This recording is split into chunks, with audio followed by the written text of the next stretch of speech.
Welcome to Mainland, your local regional television station. I'm Tani Arima, and some of the stories coming up in our Nelson Tasman Regional News Roundup: consultants score, ratepayers nil; power goes up; pond under pressure; who dares wins. It seems after an extraordinary works and infrastructure meeting of Nelson City Council on Thursday, the 14th of April, saw Council award more money out for consultants. It seems that areas of the Trafalgar Centre, thought by consultants to be substandard, weren't. In Clause 5.9 professional fees, the structural, architectural and project management input associated with these scope variations has impacted the professional fees to some additional $420,000. Became apparent that the building structure was different to that envisaged. In other words, it seems that consultants removed the western corridor to allow, in their opinion, work to be done at the top of the piles. In the process, it appears they encountered the obvious substantial foundation supporting the corridor. Now ratepayers are left to refinance a new corridor to replace the 5-year-old one demolished. So what does this all mean? Graham O'Brien spoke with Kerry Neal, who has been following the Trafalgar Centre scenario since Council deemed, after consultation with experts, that it posed an earthquake danger. Kerry, when we thought it was all over, we thought we'd paid all the bills, we had all the plans done, it seems that another $420,000 needs to be spent on the Trafalgar Centre. Can you tell us a bit about where this came from? Yeah. Well, the official line is they did not appreciate certain things that they have discovered. To me, as a builder or a carpenter, any carpenter could clearly see what was needed. The building in the main had its walls exposed, so there's no argument, there's no excuse for not seeing what was there. The prime reason is, as I understand it, that they did not appreciate that the design had been altered in the first instance in 1972. I've got the amended plan at home, which they obviously haven't seen, and they're claiming that because when they took the cladding off, that it was different to what they envisaged, is due to them not understanding that the revised plan is in the file. Now, where did this, it's a dreadful, disgraceful run of play when you think about it. Initially, the consultants and the legal people got $320,000 back in 2014, $45,000 for a special meeting to discover that they might have been a bit wrong. End of 2014, $450,000 for consultants. Middle of 2015, $650,000, and now another $420,000. Add that up. Do the maths. And the excuse is that, well, we didn't quite appreciate what the building was like. And once again, going back, this started from the piles up, didn't it? Oh, exactly. Yeah. Well, I mean, the piles, everybody knows about that, but it's there's so many other factors that have not been addressed. And they're now making mistakes. For instance, the issue over the manager's office and the new northern end.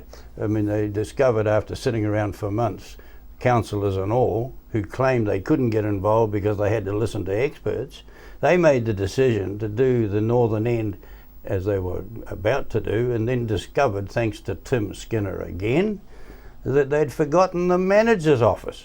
So now they've had to bite into the main stadium and take precious square meterage out of that to accommodate the manager.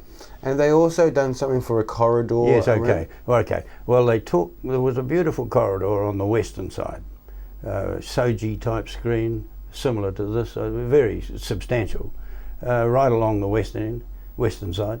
They took that all off and then discovered they had to remove all the concrete base to get at the foundation that they claim required attention. Now, that's another issue, but I think everybody knows the opinions on that, but never mind, they are engineers.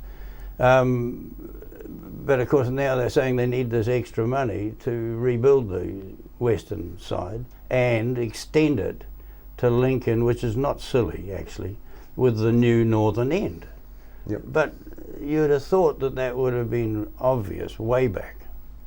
In the plans, that's what the consultants So have here they've come for another 170,000, I think it is, to extend this corridor after they'd reached the ceiling of the budget. Now, of course, then there's the roof. That a year ago was in the figures. They whipped it out. Yep. Spent to the limit of the budget. Now they've come back for another 250 plus the around about 350,000 total additional. So there was a 850,000 request the other day, and it was just granted like that. But the 420 is the one that really people need to get very upset about. To think that these people with all these hotshot qualifications didn't recognise certain things that were very obvious. Dog owners united at Anzac Park on Wednesday afternoon with their dogs in tow for a common purpose. Chrissy Small went down there to check out what they were all up to.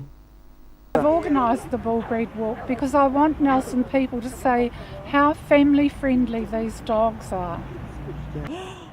Hi, and who have we got here? Here you've got Warfare Optimus Prime, New Zealand champion, Oh, Staffordshire Bull Terrier, oh, and otherwise known in our house as the Love Sponge.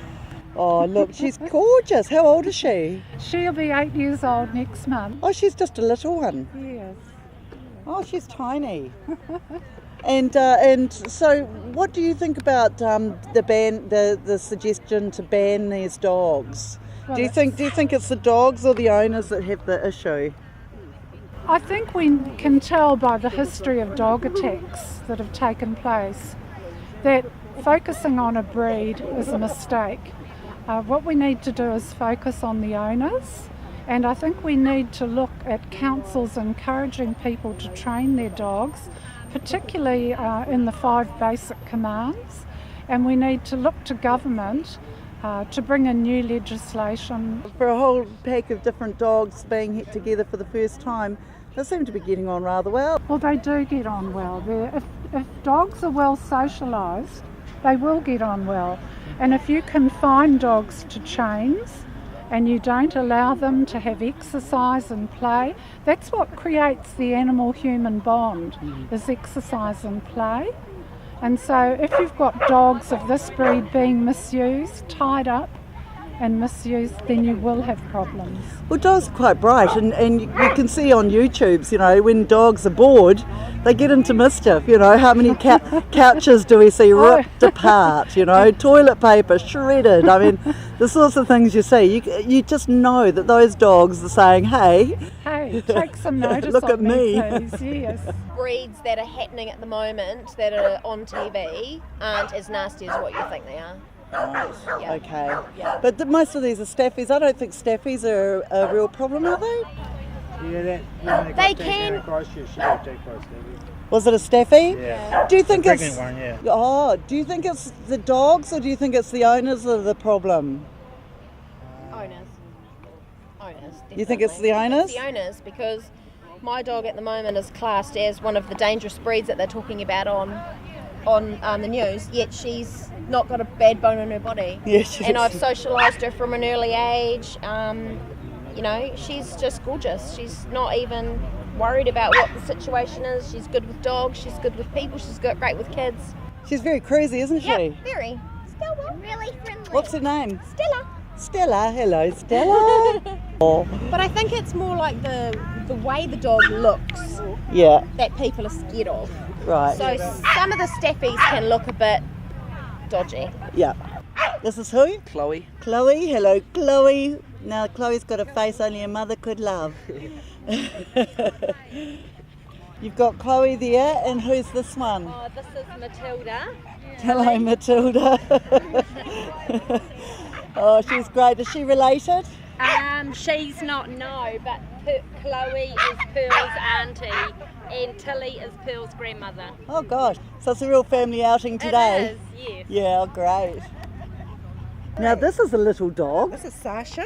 And how old's Sasha? She's 9 weeks old. And what breed? She's a bull mastiff cross. Hello, Sasha. You're just tiny. And and enthusiastic. Yeah. Okay. I've never seen so many dogs in one spot. No, she's excited, isn't she?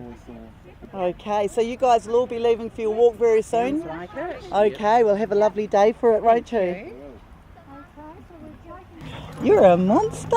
He's a bull mastiff pit bull dogo cross. Oh, so he's a pit bull cross? Yeah. His And- mother was pit bull dogo, dad was pure bull mastiff. Right. And Calm down.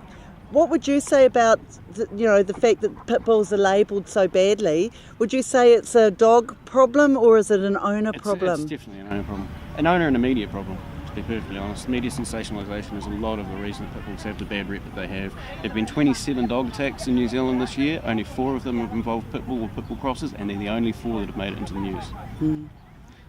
So it's a perception. It is a perception, it is. It's bad owners, not bad dogs. There's no such thing as a bad breed. They are like children, they are products of their environment. If they're raised right, every dog has the potential to attack. Every dog, doesn't matter what the breed is. Yeah. If they're raised wrong, you're not trained properly, not socialised properly, you have problems. Yeah. It's that simple. It doesn't matter what the breed is. Yeah, well, she obviously doesn't have any problems. She loves that, No, doesn't she? sure is. He's Oh, he- always been, as I call him, he's my extreme pacifist. Because he'll just roll over for anything. Be it puppy, be it larger dog, he's completely non-confrontational Yeah. in every sense of the word. Great. So he's awesome. Hey, I better let you go. Yes. They're all going. All right. Thank you. Thank you. We asked people in Nelson their thoughts on vicious dog attacks and whether if dogs are the real problem or the owners. What are your thoughts on people walking their dogs? I'm not a dog lover, but my my brother and sister-in-law have got a dog on both sides, through my husband as well. We've been out walking the dogs with them, and they are on a leash.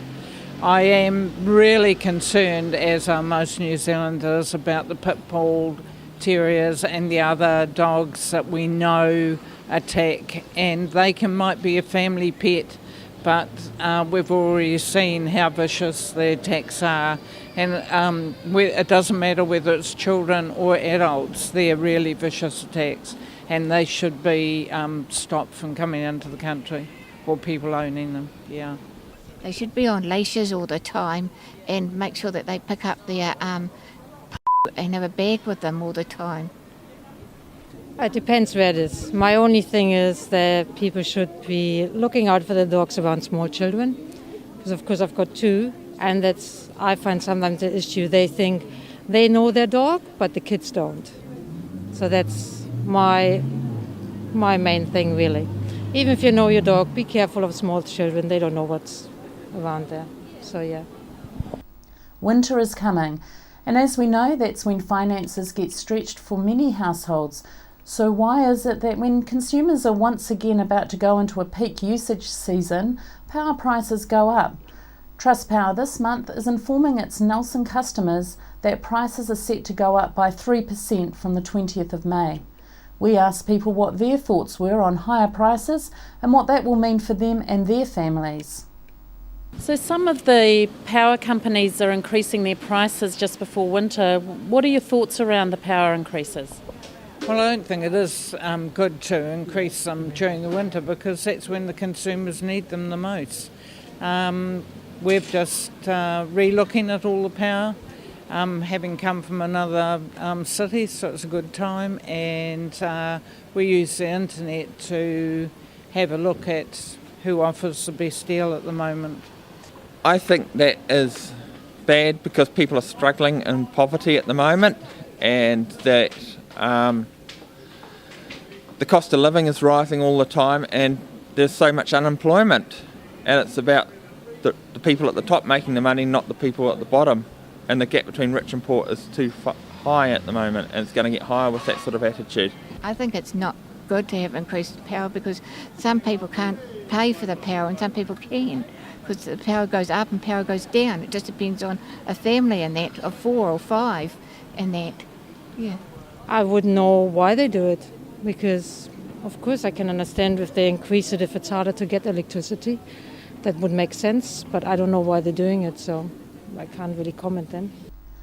Last weekend's long weekend produced some exceptional but breezy weather, allowing families the opportunity to get out and enjoy some of what the region has to offer. A special open day at the Modeller's Pond was well received, with visitors, families and hobbyists all making use of the recently water-filled pond and Modeller's trains. Chrissy Small was there and caught up with people to ask them their thoughts on Nelson's Council's ultimatum to the 16 members of the Society of Modelers to find $600,000 by September to keep the pond afloat or otherwise see it completely filled in. Well, personally, I'd like to see it stay. It's been here all my life, and I'm 59. And as a kid, I remember coming down here with my father with a little yacht, putting it in over there, and tack over there, and run round here, change the rudder, go over there again, and okay, these radio control yachts, it's not where we normally sail, but the wind's a bit washy-washy, but that's sort of the idea of the day, just to sort of promote the pond and keeping it here, and just a sensible solution to doing the bottom so it's serviceable if it weeds up. I think it wants to be deeper and to be able to be drained properly down the back beach so the sun can be drained and the sun can dry it, and then refilled on the tide. Sort of work with nature, not against nature. But there's all sorts of theories on how to do it. So what do you think about council's kind of blanket ultimatum? Do you mean filling the pond in? Well, yeah. Well, you know, they'll never get it back, will they? And look at all the kids and the people having fun, and it's all part of the railways. And, you know, it is part of the original mudflat, I believe. So, yeah, it's just natural it's been here, but it's been made into a pond. So you see it as an asset?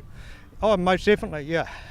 Well, we're spending the money on and fixing it, and just the weed problem just wants to be sort of serviceable in one way or the other. I'm sure it's not rocket science. You know, it's pretty basic stuff, isn't it? Well, you'd like to think so. Talking about a concrete bottom, getting the road sweeper in to sweep it up, and all that sounds sensible too, you know. Very practical, really, isn't it? Yeah. Should have been done years ago? Well, I believe it's just sort of things a bit different now, and the weeds sort of more invasive. And also the back beach has filled up a lot over the years, so it makes the drainage a lot harder to do.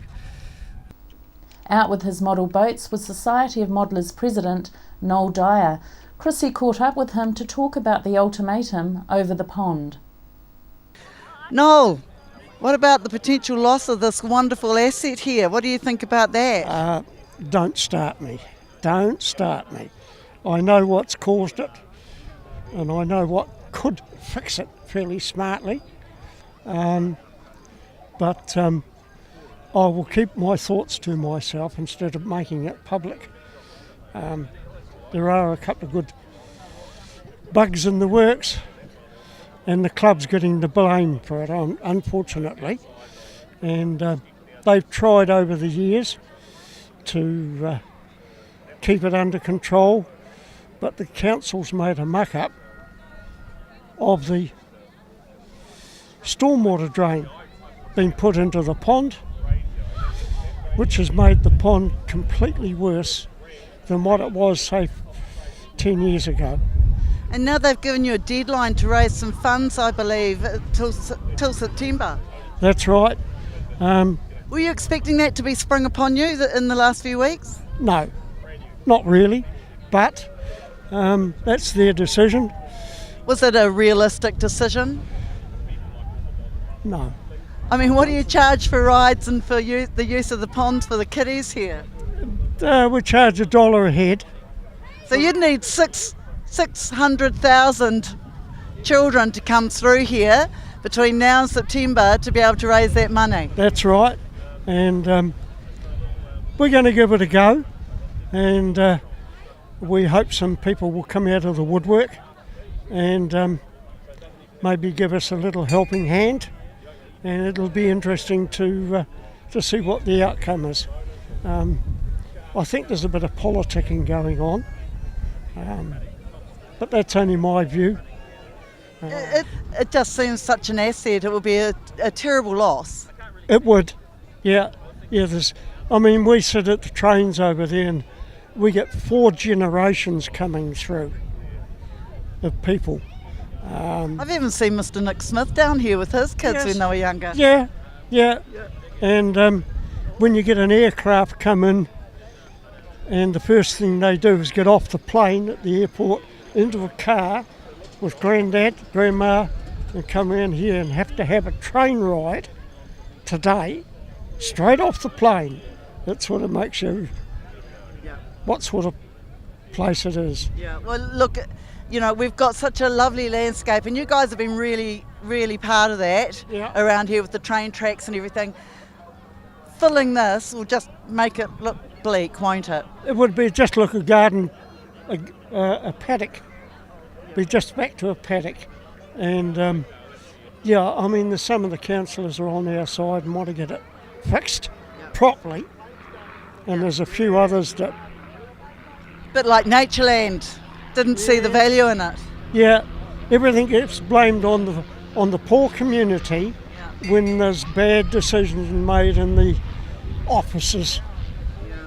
No, look, I just hope people get behind the cause here and can dig a bit deeper in their pockets than just $1.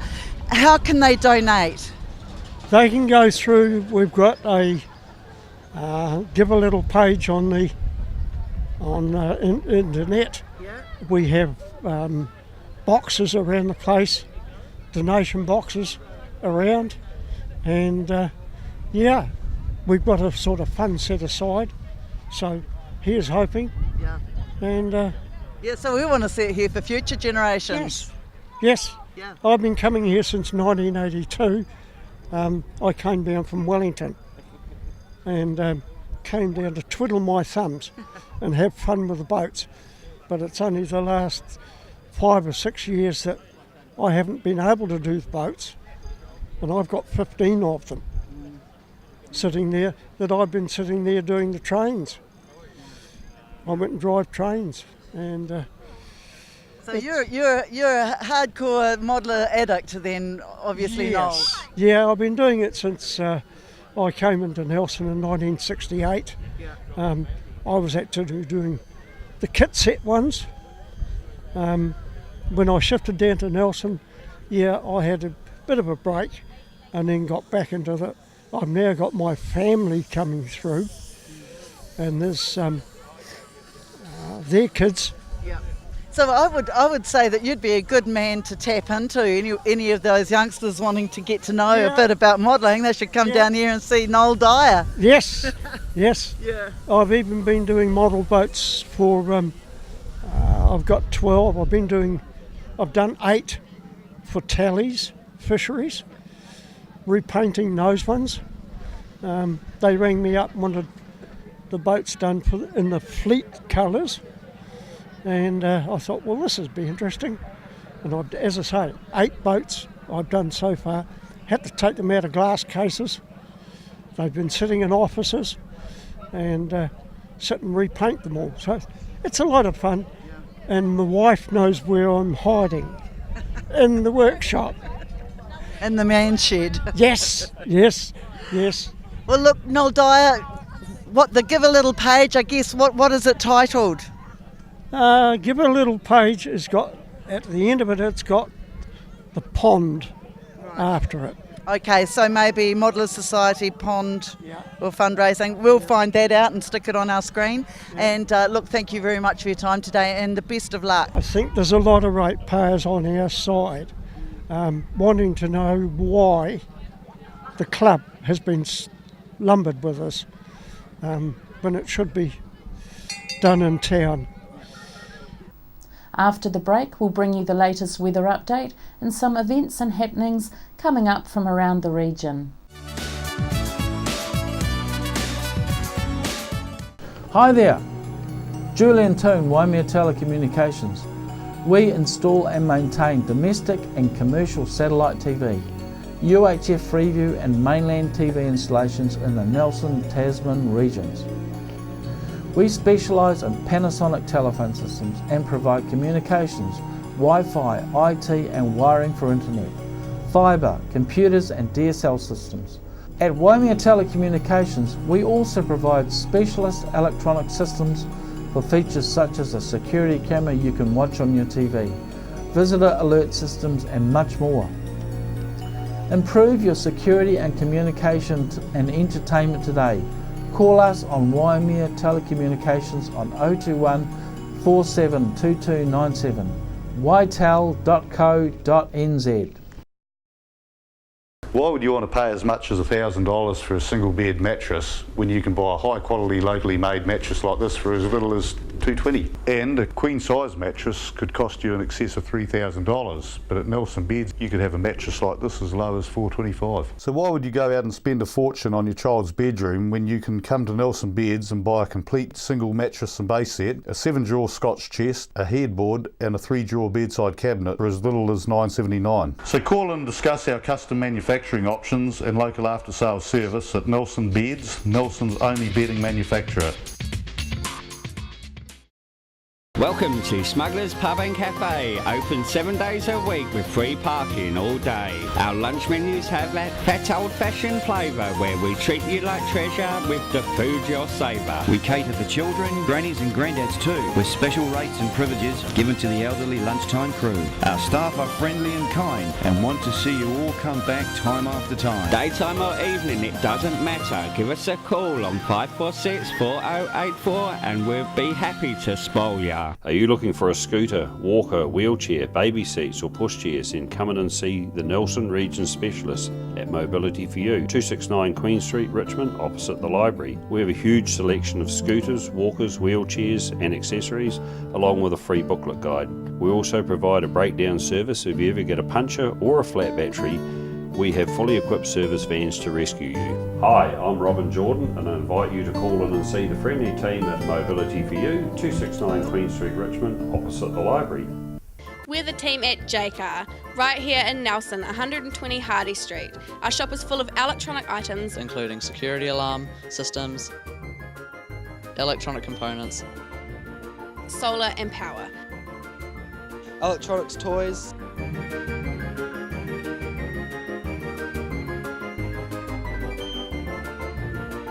sound systems, cables and much, much more. JCar, 120 Hardy Street, Nelson.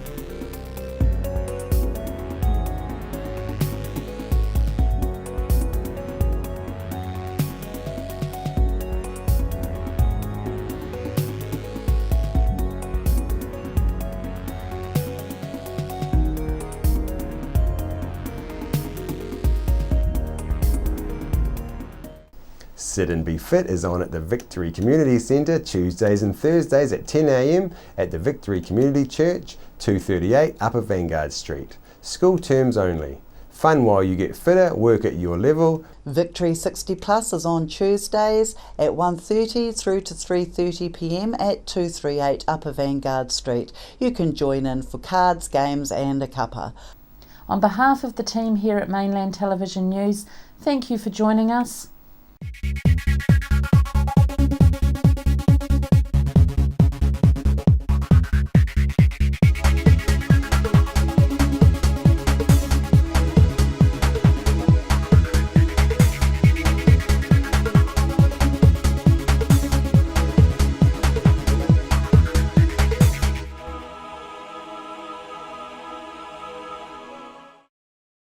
Supporting local content so you can see more of New Zealand on air. World War I was a defining period in our history, impacting greatly on the lives of people from the Nelson province. Memories of the First World War is an exhibition which will be displayed in a number of regional venues and is currently on at the Nelson Provincial Museum. We're the team at JCar, right here in Nelson, 120 Hardy Street. Our shop is full of electronic items, including security alarm systems, electronic components, solar and power, electronics toys,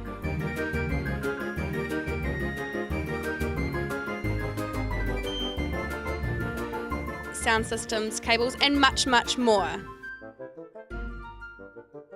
Jacob. 120 Hardy Street, Nelson.